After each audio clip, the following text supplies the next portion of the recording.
বহরমপুরে চলছে এখন বহরমপুর মেলা। তবে একটা দিনও আমাদের আসা হয়নি। আজকে রিন্টু আসার পর ৪ জন মিলে রেডি হয়ে চলে এসেছি বহরমপুর মেলাতে।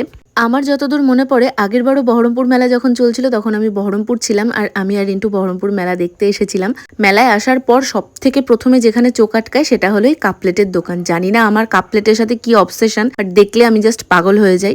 আর তার থেকেও ভালো লাগে সেরামিকের জিনিসপত্র। সেই সমস্ত টুকটাক কয়েকটা জিনিস কিনেছি। বাড়িতে যাওয়ার পর তোমাদের সাথে অবশ্যই শেয়ার করব। আমার খুব ইচ্ছে ছিল একটা রাইডসে ওঠার, বাট কাউকেই পাইনি যে আমাকে নিয়ে একটু রাইডসে উঠবে। আমার বাবা মা রিন্টু কেউই উঠতে চায়নি। তো মেলাতে প্রচুর খাওয়া দাওয়া করেছি, কি কি খেয়েছি সেটা তোমাদের সঙ্গে নেক্সট ভিডিওতে আমি শেয়ার করব। আর এখানে এসেছিলাম একটা ওই কানের দুল দেখবো বলে, যেটা এখন ভীষণ ট্রেন্ডিং।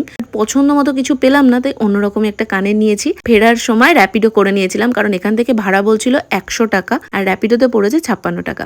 তো চলো কি কি কিনেছি দেখিয়ে দিই। একটা কানের দুল, ঘর সাজানোর জন্য এই ফুলদানিটা, আর মার জন্য দুটো কাপ। এই ছিল আমাদের কেনাকাটা।